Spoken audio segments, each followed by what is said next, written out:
Right. Good evening, everybody. First of all, and thank you very much for being here, part of my live stream. And as you know, I'm broadcasting across Facebook, against YouTube, across YouTube, and indeed on Periscope. So please, as the very first thing I must ask you to do, please share this, spread the news, let the world know that we're here to set the world to right. So first of all, thank you all for joining in your numbers. Appreciate that. And I want to welcome onto the stream tonight a very special guest, someone who's very important to all my social media activity. And that's my friend and co-founder of Alt News Media, and also for Britain-shire, Ed. Ed, you're most welcome.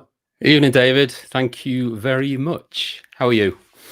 Yeah, well, I'm as good as can be expected, but I have to say I am kind of a bit annoyed, a bit angry about the scenes that we've seen. First of all, in the States, which have been appalling, and then the scenes that we've seen in London this afternoon, and even as we speak, I think Ed, there is, I've seen scenes at the Cenotaph, the defacement of that such a sacred part of our British history. I've seen that. So yeah, those things don't make me feel very good, actually, to be honest. No, I mean the Cenotaph obviously is it's the tomb, isn't it, of the soldiers who didn't return. And of course, people, I've seen a few Antifa types saying, posting Churchill saying original Antifa, and of course they're now desecrating a monument to veterans. So I think that's finally put to bed any claim that Antifa are on the side of the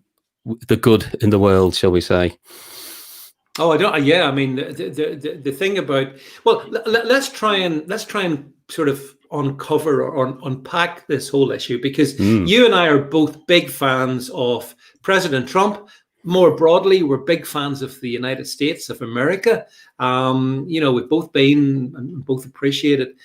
And then we've had this incident in Minneapolis where George Floyd died in police custody. In the videos that we've seen, we have had this consequential sort of outburst of violence, arson, looting, larceny, all these things, and hashtag Black Lives Matter and hashtag Antifa, and indeed even today, take a knee. What's your thoughts in terms of like what's happened? Let's talk about the States first of all. How do you read it? What do you think about it? Yeah, I mean, the incident was appalling, and I think anybody that saw the video was appalled. It was just an horrific thing to see. And what I think the first thing to say is I haven't seen one comment anywhere that attempts to downplay just how appalling that incident was. Okay, so what we saw was a guy, obviously for 9 minutes under restraint, who sadly passed away, and nobody deserves that sort of treatment. But what we also saw was justice moving pretty quick, and the guy was fired, he was charged, arrested, and so justice happened remarkably swiftly, actually, in those kind of circumstances. So the first thing to say is the sort of demands for justice, we've got to unpick that. What actually are people asking for here? Because presumably we're going to see justice. And at this point, despite what I think the media would like you to believe and what everybody seems to be saying, is there's no evidence for a racial motive in this. No evidence whatsoever. And you'd have thought by now this police guy's social media would have been unpicked and somebody would have found something. But so as far as we know, we don't know. It might prove to be, don't get me wrong, but we don't know if it was a race incident or just a bad cop who overreacted. So, you get a few of these a year in America. You get maybe 9, is it? I think unarmed black men are killed. And I think it's 20-something white men in the last 12 months killed. So, bit of a disconnect there. So in a population of 330 million, there's a bit of context around the whole thing. But we seem to have quickly gone from that to all police are bad, and they're all racist and it's institutional, it's terrible. And I just don't see where this disconnect is or where this is coming from. But I do, because it's the media. And what you're seeing is this machine of the media in cahoots with the left and the extreme left, who really just want to undermine the West. They hate America, they hate democracy, they hate all those things. And they're just exploiting this situation to drive wedges and division. And actually, the media has been quite despicable, because what the media should be doing is giving you the full facts. And the full facts were, he's a big guy, he was resisting arrest. It's actually normal practice to put your knee on the neck of somebody bigger than you. The police are trained to do that and do that. There's dozens of cases in that state of that this year. This isn't unusual practice, which you wouldn't know. You really wouldn't know that, because we're led to believe this is only this guy acting off his own bat, but actually that's police training. So it's the job of the media to give you these facts. He was resisting arrest, and yes, an unsavory character who had been in jail, armed robbery. So maybe the police had information that this guy was potentially dangerous, and they are trained not to take chances. So there's all this context to put around this incident that has been sadly lacking from the media. Sorry, David. Yeah, I agree 100%. I think, Ed, just a couple of things I would add. There were, the arrest. There were 4 arresting officers, 2 of whom were black. Were they racist? The guy who put his knee on his neck, which, as you say, is lawful within the policing code of Minneapolis, and indeed many other states across the US. He's married to an Asian lady, so he could still be a racist, but it's a little bit strange. And as you say, things like the fact that his autopsy has been completed, and the autopsy plainly states he did not die of asphyxiation. He died of a coronary pulmonary event, maybe caused by the fact that his body had illegal narcotics in it. So yes, it's still possible that he was. I mean, we can still be incredibly sympathetic for anyone to lose their life, but as you say, Ed, these are facts which are they're in the public domain. They're not secrets, but the media has universally ignored all of what I've just said. Why is that? Yeah, well, and this is narrative. It's the same reason that they are downplaying the looting and the rioting to an extreme extent. I mean, literally half an hour ago, LBC live from in London, where police are being attacked and there's all sorts going on. We're saying this is pretty much peaceful, and so there's just as everything at the moment. There's a political framing of every event, and this is just, I think. Black Lives Matter has got a dubious past. You remember Ferguson and with Obama, and there are elements there that undoubtedly unsavory, but there are lots of good people who want to protest. But what you get is then the hard left who just hate everything that America stands for, and the UK hijacking this, and that toxic combination and mob violence late at night, things escalate. And it was really incumbent on the mayors and on the authorities just to not let this happen. I mean, they could have used social distancing as a reason, or whatever reason, not to let these groups gather in large numbers, because it was inevitable it was going to become problematic. And sadly, David Dawn, the 77-year-old black policeman, shot and died. And who's heard his name if they just watched the BBC or Sky News? Nobody. A black policeman shot dead by these thugs, and not reported. No one's taken a knee for him. So, yeah. I mean, I think the way the media has actually not just not reported things, but I think the media has actually, it's certainly in danger of being seen to almost encourage some such stuff. Because as some of our viewers here, Ed, have pointed out, to call these people protesters in the first place is wrong. If you loot, if you cause arson, you are by definition, you ain't no protester. You're a violent thug. But it doesn't suit the narrative to call these crowds, oh, look at the violent thugs showing solidarity with Mr. Floyd. So instead, they continue to call them protesters. It's not protest as I think you and I or many people watching this would understand it, is it? No, it's not. It's not at all. And what I would say is those same protesters are very selective about what they choose to protest about. I don't know if you've heard of the case of Daniel Shaver. I suspect not, but Daniel Shaver was unarmed, on his knees, sobbing, begging for his life, and was shot dead by police.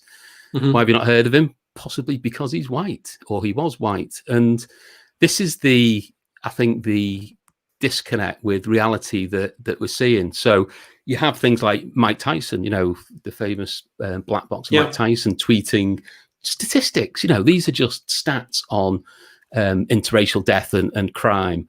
And he's pressured to take it down and to delete his tweet because actually that truth doesn't fit the narrative. And this is risk. I mean, we talk about Orwell all the time, but this is proper Orwellian stuff where you've got actual facts, data, and statistics giving you one message, completely ignored by the media, and a complete opposite message put out there, because all the stats tell you that you're actually more likely to be killed in police custody if you're white. It's 4 in every 100,000 if you're white versus 3 in every 100,000 if you're black. So I think it would have been a journalist's duty years ago and the media's duty to provide this balanced view of the whole situation, but they picked sides, and they've made that absolutely clear. They're not remotely interested in impartiality. They're still reporting there was tear gas to clear the way for Trump to take the Bible, and they've come out and made a statement. There were gas canisters, there was no tear gas, but that's just ignored, and we'll just keep perpetuating the lies because we think it'll do damage, when actually I think the general public sees through it all, is my view. Yeah, I mean, also someone's just said here, and woke celebrities have played their part as well in encouraging the protest and the ongoing fermenting unrest. Yeah, Idris Elba, if he wasn't a blue tick celebrity, I think he would have lost his platform with the incendiary tweet he put out today. I can't remember the exact wording, but it was incendiary, like cut the throat of whatever. I mean, this stuff's getting a free pass at the moment, where if you're kind of on the right of the argument, then as you'll lose your platform in a heartbeat. But I mean, let me put forward a scenario to you and tell me what you think. So if we look across the states, these thugs rioting, causing arson, looting, all the rest of it, these are almost overwhelmingly in Democrat states, in Democrat cities. That's pretty much where they are. Now, I know there's a lot of them, but nonetheless. So they have Democrat mayors controlling the local police forces. So you, in the first instance, do you think that the fact that these Democrat-controlled states seem to be completely disinterested in upholding the rule of law, do you think there could be a political motive to that? 100% political motive. If they think this in some way can weaken Trump, then no cost is too high, in my view, for these people. It's Trump derangement syndrome, isn't it?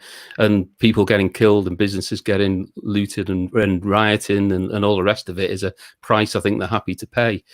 So this is why I think Trump had to threaten to send in the military. And and interestingly, I think it was Ian who we both know pointed out to me in American law that if Trump does that, he then has the right to remove those officials as under treason type laws. So it gives them probably a kick up the backside to say, if you don't do this, then I can possibly arrest you or take you out of your position. So I think that's why Trump really was forced into that position of threatening the military. Yeah. Okay. Well, I mean, I think you're absolutely right, and I do think it's political. But I also think it's so sad because you have, in some of these relatively impoverished cities, you've got black neighborhoods, black business being razed to the ground by Antifa and Black Lives Matters thugs. And let's call them out for what they are. One of the things that annoys me is, we all know Antifa for what they are. They're a bunch of fascists. We know that. The Black Lives Matter movement itself has got some serious questions to ask, and yet the media seems, uniquely disinterested. And I think it's very wrong that they call themselves Black Lives Matter. And to me, all lives matter. I couldn't care less what your skin color is, Ed. Your life's as important as mine as anyone else's. So I think when you call out Black Lives Matter, I think that's racist. I'm not sure if anyone agrees with me. What do you think?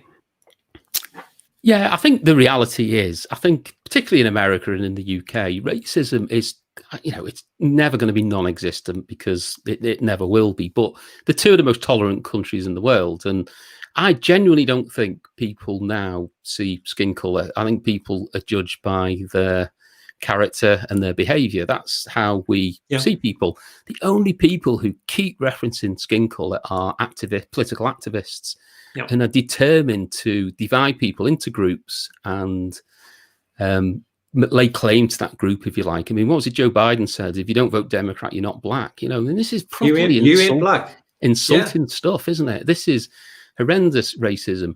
So, I think, my view is the extreme left, if you like, of whatever skin color, kind of hate themselves, and because of that envy and self-hatred, they then hate success. And America, the world's only superpower, and they hate that success, and so that's anger really that's probably coming from within. So that's one end of the spectrum. Failures, basically losers in life who just want to go out and cause trouble because they're angry at themselves. And then you've got the other end of the spectrum. You've got these really, really privileged or entitled or whatever the word is type people, like the celebrities, multi-millionaires, who are probably so empty and worthless in reality that they latch onto these causes. And so you've got these two extremes. You've got the really entitled and privileged, and then you've got the sort of self-hating failures and losers of life combining with this angry, constant rhetoric, where the vast majority was in the middle, just want to get on with life and people to obey the law and do the right thing and be good citizens. So I think, to be honest, I've been disappointed in Boris. I think he was weak. I think at the press conference today, he really needed to comment on the fact that we've had 2 weeks of everyone going berserk because Dominic Cummings drove in his car. And then all those same people and all these union leaders who say the teachers can't go back to school are all marching in thousands in London. And he came out and said, we still can't meet in groups of more than 6. Well, I'm sorry, but Boris really there should have shown a bit of leadership and said to call Sadiq Khan out, who endorsed this, by the way, you need to, this is unacceptable. You cannot have this gathering, and anybody showing up in these numbers will be turned away, as he did with the lockdown protests in Speakers, where the police moved in very swiftly. They certainly weren't taking a knee, were they? Well, as Chris here says on the stream, he says, surely now lockdown and social distancing is finished, because we've seen the pictures of the mob rampaging through Whitehall, defacing the cenotaph. We've seen them in Hyde Park. There was no social distancing. Happening Chris whatsoever. is right. Chris is right. But you and I know if we organised some kind of march, we would be clamped down on from on high instantly. It wouldn't get off the ground. It's like the Extinction Rebellion protests. The police are bending over backwards. I mean, they were doing it today to ingratiate themselves. So it's two rules. There is law should be blind. The law should be absolutely blind to uphold the law, and it isn't. I mean, it clearly isn't. And I think that's what's building frustration. Did you see the image of the policeman? There was I think at least one, maybe more, taking the knee in central London. What did you think of that?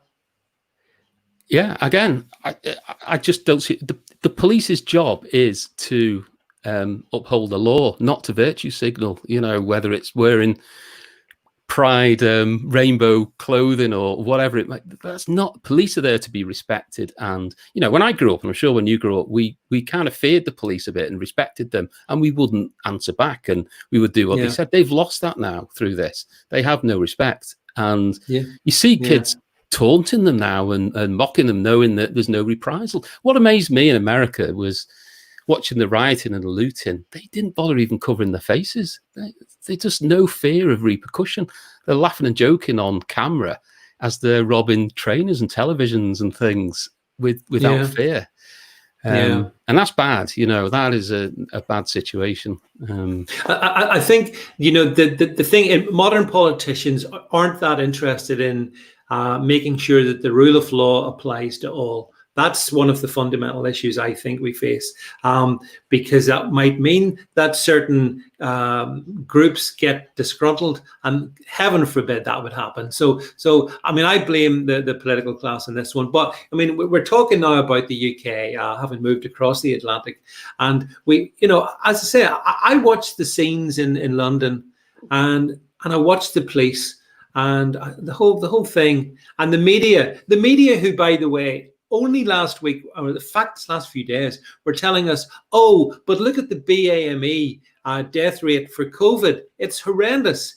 Something must be done. And then the same media is watching crowds with a significant percentage of BAME people within it, not social distancing, but that's okay. So again, it's an expression that's really popular on social media at the moment, despite the fact I know Twitter doesn't like it. But scum media sums them up perfectly, in my view. What say you?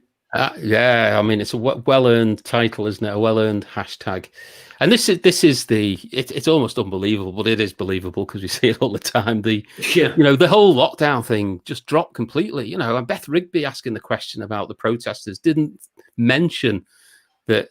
You know, Boris, what do you think? Why aren't they social distancing? It's incredible. You know, imagine that they were Tories or non sort of left wing type protesters. So I think, as we've said, you know, a million times when we've chatted on these things, the media is the root of a lot of the problems, and they seem to have not Trump, to be fair, but they seem to have the politicians in this country bending over backwards to try and keep them on side and not standing up for the right thing. And I thought Boris would be stronger than he's proven to be. You know, he's too wary of them, in my view. Well, actually, Ed, on my live stream last night, and I was speaking to Rebecca Butler, and one of the things I found most interesting about what Rebecca was saying is that back in March, leading up to the lockdown, contrary to what I'd thought, and perhaps many other people thought, Boris Johnson specifically ignored SAGE because SAGE were not seeking a lockdown. Instead, Boris listened to the media, who were, you know, crying about what's happening in northern Italy, what's happening in Spain.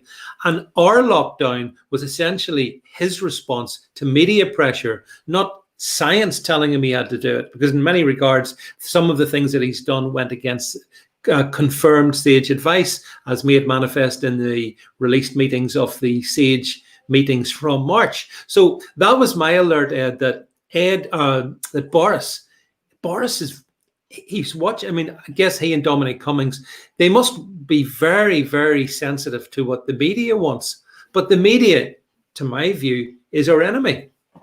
Yeah, I mean, the bad actors, aren't they? They're not people that have our best interests at heart, you know. I don't know what more we can say on this. I mean, Cummings, if he's still giving Boris advice, I'm sure is seeing this stuff and is talking to him about it. But I don't know. I mean, you know, Boris the Butcher hashtags and things like that because he's in lockdown. Well, I'm sorry, but Italy are opening their restaurants. Spain are back. There were plenty of countries that actually stopped the lockdown in April who haven't had an uptick. So we have gone way further than anybody else, it would seem. But it's still not enough. And I think, again, it's that left-wing influence. It's the teachers' unions. It's all these activists that are quite enjoying this this paid time off of 80% salary and sitting at home watching Netflix. I'm entertained by Chris's comments here. It says, thank God the teachers were not working today so they could attend the march. Absolutely, Chris. Yeah, they'll have been there. And the unions saying that it's dangerous for schools to open will have been there. The Socialist Workers' Party, all that lot will have been at these protests. You can guarantee it. But isn't that one of the great issues that we also need to talk about, which is, at this point, I mean, let's face it, I guess most of us think that this lockdown has to end, and that I believe social distancing has to end, and Britain has to get back to work, including the public sector. But there's a massive reluctance in a big chunk of the public sector, Ed, to get back to work. I'll give you just a quick example to share with viewers and people listening. My local council apparently voted through 2 nights ago that their council staff have been furloughed on 80% funded by central government, and and then a further 20%, and that 20% top up to get them so they could sit at home on full pay is going to be now added to my rates for the next 2 to 3 years. So, just a little example of how, private business is going to, and private people are going to be tortured and crucified financially to accommodate the public sector, which kind of bothers me. What do you think? Yeah, I mean, with the For Britain hat on, one of the big policies we have is to completely audit public sector from top to bottom.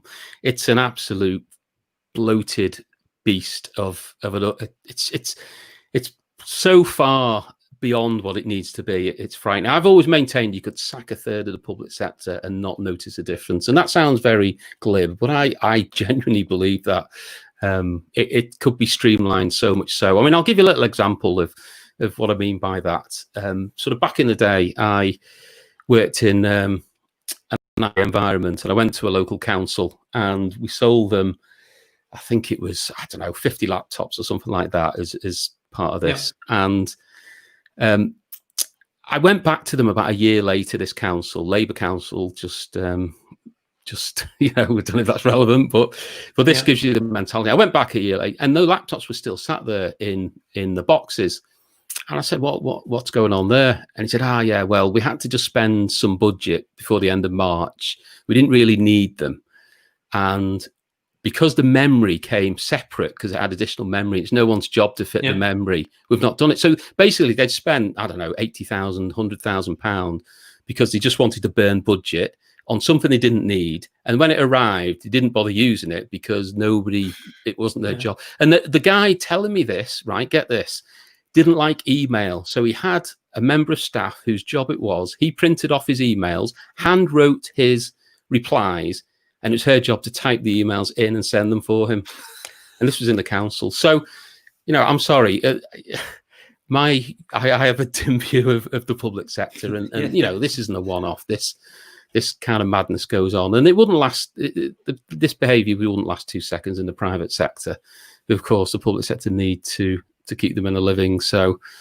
Yeah. But it's certainly not sustainable. This is the thing that the world as it exists today can't continue. We can't all sit at home because, as some of our viewers are saying, it's only the private sector that creates the wealth to enable us to even have a public sector. So if we value our NHS and our school doctors and teachers and all the rest of it, then we've got to make sure that private sector is treated well as well. And I see one of the comments here from, I'll just bring it back up. Sue says, I'm a small business owner. I cannot afford to fund the public sector furlough scheme. Absolutely right, Sue. I'm with you. I'm guessing just about pretty much every private business person in the UK would agree and respect what you've just said. Ed?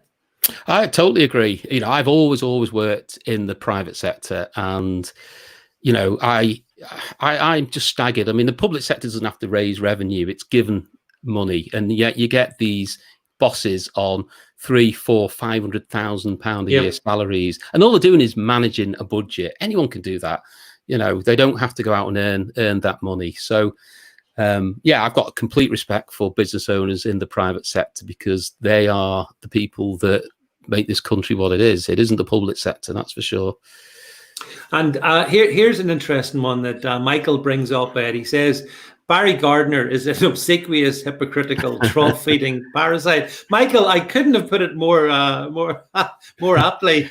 But this is, I'm sure you saw, this is the former Labour Barry Gardiner, who broke his self-imposed quarantine to get down with the kids at the protests in London. What did you think of Barry Gardiner? It's unbelievable, isn't it? So somebody who outspoken against Dominic Cummings, who made sure he socially distanced in his car journey, and this guy is taking selfies with thousands of people in a big crowd. Yeah. It's not like he was with 3 or 4 people; he was with thousands. So this is, nobody does hypocrisy like Labour and the left, do they? No one does it quite so well. I mean, I had to laugh. There was a guy who was saying all police are racist, and so of course you say, well, okay, so the actions of one policeman or several a year or whatever, the whole lot, every single one of them, yes, they're all racist. Yeah. This is on Twitter. Okay, yeah. If we have an Islamic terror attack, just because, there's been 30-odd thousand fatal terror attacks, it doesn't mean all Muslims are bad. And, this is complete hypocrisy, and no one does it quite like the left, do they? They change the rules 100% or 180 degrees, depending on the argument they're trying to frame, so... Yeah, if all police are bad, well, okay, by extension, all other groups are bad when one person, it's just nonsense. It's just absolute nonsense. And yet, of course, we have Sir Keir Starmer, who called for Dominic Cummings to resign because of what he done. And the question is, will he be calling for Barry Gardiner to step down as a result of what he's done? But then, of course, that's a rhetorical question, because obviously the answer is no. Well, he didn't with Stephen Kinnock, did he? So, he didn't. No. He said a leader would sack him. Well, okay, you're not a leader then, because you let Stephen Kinnock off the hook. So, Yeah. I mean, I think the only thing is, and I don't know what people on the stream think, and I'm not sure what you think, but I think Boris's performance since he's come back, post his illness, this COVID. Period of being off work, he doesn't look like the old Boris to me. I don't know what you think. Yeah, I agree. I mean, when he was in and ill, you were reading all these stats. Most 80% of people after they go into intensive care aren't at work for a year, and he was back, really, really quickly, and it's got to take it out of you on a physical level. And add the whole strain of what's going on at the moment, and however much bluster and whatever brave face he puts on it, that's quite a toll on one individual. And I think it has affected him. I think he definitely looks physically weaker and weaker from a power perspective as well. So, and he's not helped. He's still got some treacherous remainers in his cabinet that try and undermine him here and there, and where they all should have stood behind him on the whole Cummings incident. There were people trying to agitate for his removal, which was pretty appalling. So, I agree with you. I think Boris looks like he needs a good rest and a good holiday, to be honest. He does that. I mean, I feel sorry for him, because he obviously he won a great victory back in December, fair play and all that there, and I guess he was looking forward to a relatively easy 2020, and instead he's basically had the 4 horsemen of the apocalypse circling around over the past 5 months. So I do have at a human level, you got to feel pestilence has arrived. I mean, but then I don't feel that sorry, because his decision, I think he has been swayed, as you've said earlier, Ed, by the media, and so that is one of the in fact, actually, I just wanted to bring this one up, Ed. Someone, Alt Facts says, thoughts on Jeremy Hunt plotting a coup behind the scenes. Heaven forbid, Jeremy Hunt wanting to be prime minister. Surely some mistake. Yeah. Or not. But yeah, actually, I noticed some of his comments, some of his media in the last couple of days has been not the greatest. So. Yeah, he's like a BBC go-to guy. So when the BBC have got you down as a go-to guy, even though you're no longer on the in cabinet, you got to wonder about that. The sweet smell of treachery. But I tell you, the final thing I wanted to chat to you about was this is to do with sport. Now I want to talk about sport. Yeah. Because I know you're a big sports fan, and obviously, Liverpool supporter and all of that there. So what do you make of all this business about, the Liverpool players taking the knee? I turned on I listen to very little legacy radio, so I would never listen to the BBC. But I do. I have a confession to make here, everyone. I do listen to Talk Sports Radio in the morning. I used to prefer it with Alan Brazil, but now it's got a different presenter. And I listened to it this morning, and the first 15 minutes of Talk Sports Radio was all about Black Lives Matter and about the terrible problems of racism. You combine that with the Liverpool team taking the knees and some of this other business, and what's happening to sport? Over to you. Okay, right. I'll try and keep this short and sweet as I can. I mean, Chelsea did it as well. I don't know if you saw that yesterday. Saw that, yeah. Chelsea did it. Okay, so I mean, just a bit of sort of background. I've been a Liverpool fan all my life. You know, from knee high to my dad went to Anfield, season ticket all my life, basically. So the one thing about going to football in particular, but sport generally, is everybody has got a common purpose, and you go to the ground and whoever you stood with, you're on the same side. And that is actually quite a liberating thing. You know, you've all got a common thing to get behind. You know, it doesn't matter who's next to you, whoever they are, you get on and it's great. The last thing football supporters want to see, or anyone in sport, is divisive politics creeping in. And whoever advised the club to do that, I think was misguided. I think it was a couple of the players that thought it was a good idea. Now, okay, it might well appease some of the local fans because Liverpool is typically quite a left-wing place, and so for some local fans, but Liverpool has got a worldwide fan base, and that will have annoyed. You look what it did in America with Colin Kaepernick and the viewing figures when they started to get political. It plummeted, absolutely plummeted. So I think somebody higher up at the club should say, we just don't need to get involved with this. We don't need to do it. There's no requirement to do it. It's pointless. All you're going to do is lose some people. You may make some people happy, but you'll inevitably annoy people. You know, you go to the football because you just forget all that. You forget the news, you forget politics, you forget everything going on in the world, and you just go for the sport. And if that is going to start creeping in, and I saw the kick it out people who are the campaigners behind anti-racism in football saying that now players, when they celebrate, should take a knee and when they score a goal. No, that needs to be rejected by all the clubs, because what will happen is somebody won't do it, and it won't be about, oh, look, they took it. Whoever doesn't do it will be ripped to pieces in the media, and that's what it's all about. It's not. These aren't positive gestures. These are someone on the news, on the local news tonight. They didn't do something in Liverpool for Black Lives Matter. It was a business, and they dragged them onto the local news. Why didn't you do it? And they had to apologize. This is about berating the people that don't conform to these woke gestures. It's not about the gesture itself or what's behind it. So for me, sport and politics should never, ever mix in any circumstances. Keep them utterly separate. Yeah, I completely agree. I mean, you know, in fact, during this period of COVID and all the rest of it, I enjoyed listening to Talk Sports as a distraction from the politics and all the stuff that was going on. So when I now see that wokey agenda beginning to permeate even into a channel that calls itself Talk Sports, it's depressing. And actually, what I do, I turn off. I do not need wokey Talk Sports presenters lecturing me on the terrible nature of of racism and how we go, with the awful injustices in the United States. I mean, they seem to portray the United States as if it's 1954. Not 2020. You know, I mean, as I think I've pointed out on Twitter. I mean, the two countries in the world where Black people seem to go to, and they really like being there because they tend not to leave, is the United States and the UK. And why is that? Because most of us are decent people who treat others, regardless of skin color, fairly and decently, and let them get on. You know, so I completely reject this UK as a racist country.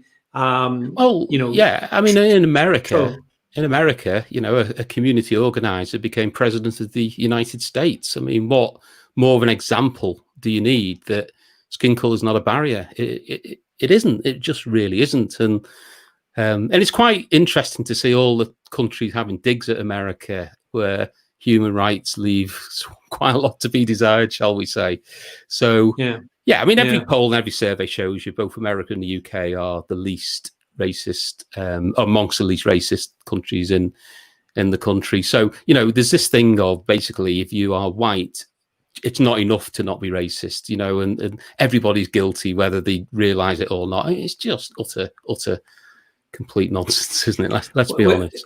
Absolutely. We've got that. Chris asked the question, has Alan Brazil retired? Well, no, Chris, I have to tell you, he hasn't retired, but I think his, let's say his fondness for the occasional drink and his inability to get to the studio in time meant that instead of him doing, I'm being polite the way I'm putting this, that instead of presenting the morning program 5 days a week, he does it 2 days a week, which is, in my opinion, a bit of a shame, actually. Because just like Ed, I want to talk. I like to hear about sport.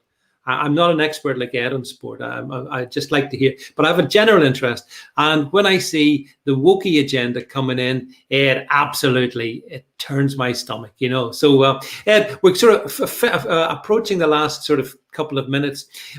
When we've done our Mad World thing previously on podcasts, we always had like, I think we had, what was it? The clown of the week. The clown of the week thing, folks. So as Ed and I think of who our clown of the week is, perhaps you would like to put up in your comments who you would, if you can make one person the official clown of the week, who would that clown be? Ed, who would yours be? Right. Oh, right. I've not thought about this at all. I mean, I've got to say, you put me on the spot. Yeah, I've got to say, I'd possibly go for Barry Gardner, to be honest with you. Not only doing what he did, but then having the idiocy to take selfies and tweet it. But yeah, what about you? Let me think if I can think of another one while you.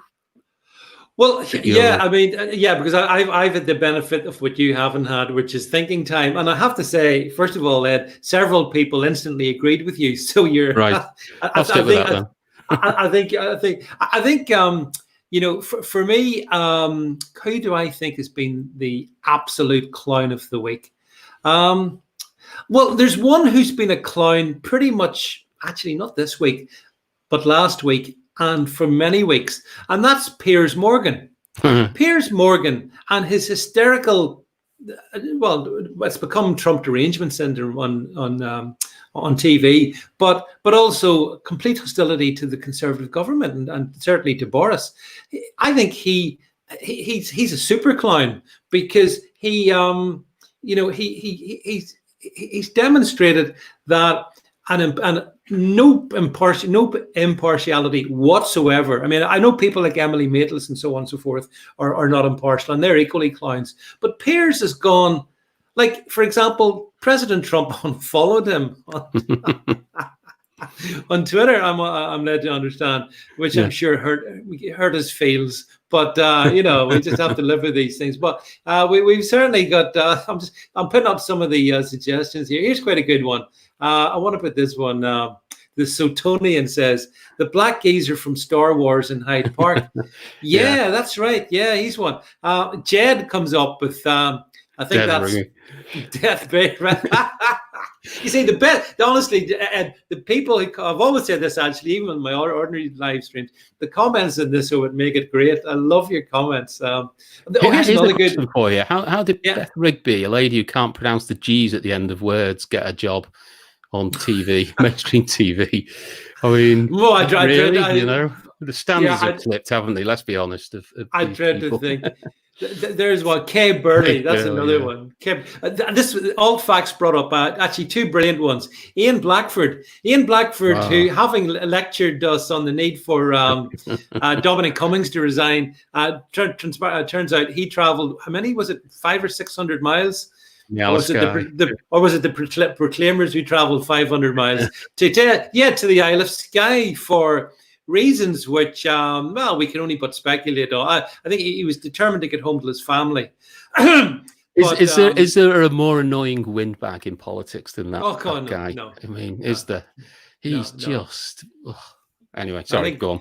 No, you're right. As GIF user calls him, Bunter Blackford. I mean, it's so. The thing that amused me most about him was, did you know he must live in a tartan house, because when he's been on, have you seen the interviews he's done where where the curtains behind him, they're tartan. So I have this image of, he lives in a perfect tartan box house in the sky. And of course, every time when he did turn up in the Commons, anytime he got up to speak, the groans from the benches were just amazing. He's obviously, an absolutely, as Sue says here, I mute Blackford. Well, I mean, would that we could. In fact, actually, it's not for tonight, but I think, Ed, another good conversation would be to have about, especially folks, if you're living in Scotland or Wales, or indeed here in Northern Ireland with me, the performance of the devolved administrations during COVID.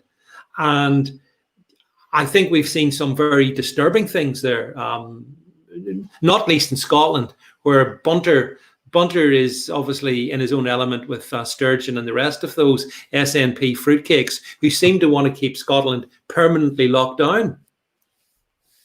So I mean, I think there's an issue about Tony Blair's constitutional vandalism, which in my view, devolution is, and how ultimately there's a lot of questions to be asked. But in Scotland, they don't ask questions because the media is all tamed. Here in Northern Ireland, they certainly don't ask. They don't ask as many questions as they should. And in Wales, I don't know if they ask any questions ever at all. I never hear them to challenge, the Welsh government.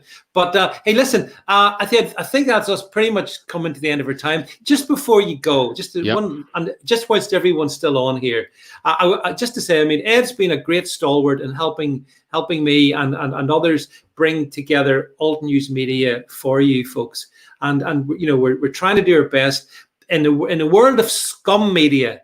Ed, we're trying to do honest stuff and bring genuine stories and discuss the things they won't talk about. So I really hope, I mean, Jed says, thanks guys, great show. Ed was brilliant. There you go, Ed. Thank you, Jed. That's praise indeed. Thank you. So if you can help Ed and me, all you need to do, folks, is just go to altnewsmedia.net /donate, drop £1 or whatever in the box. It doesn't matter what you do, but if you could do something, that'd be it. If I could just say one other thing as well. So yes. I don't see myself as in any shape or form controversial, and normal bloke doing normal job, all the rest of it. And anything I say, I think is pretty sensible and down the line. And what I find is everybody I talk to, family, friends, or whatever, agree. So what I think we're all guilty of in some cases is we read Twitter, we read social media and all the rest of it, and we get this view of the world that everybody is extremely, we're a minority and our views are bad and all the rest of it. And what I've kind of come to find on this sort of journey, if you like, is actually 99% of people think like us, which isn't extreme, it isn't outrageous, it's just normal common sense, which is why I'm involved with For Britain. It's exactly the same. It's pretty centrist in reality as a political party. It's one of those. So I think, we resonate quite well with people because actually we just think normally. We're not radical, we're not extreme, we don't insult people, we just kind of say how it is. And I think that's quite important. Just got a question for you before you go, Ed. Yeah. Old fact is your thoughts on Alistair Campbell's Give daughter. up the dancing career. Don't go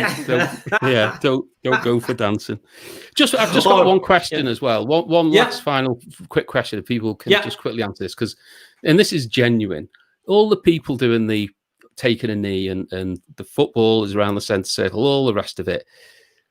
What actually are they hoping to achieve? What do they want? This is a genuine question. What actually is it that they want? Because what I think is, this is my personal view, and people may agree or disagree. Ultimately, as human beings, we're animals, aren't we? So we're pretty tribal, like a cat defends its garden or whatever.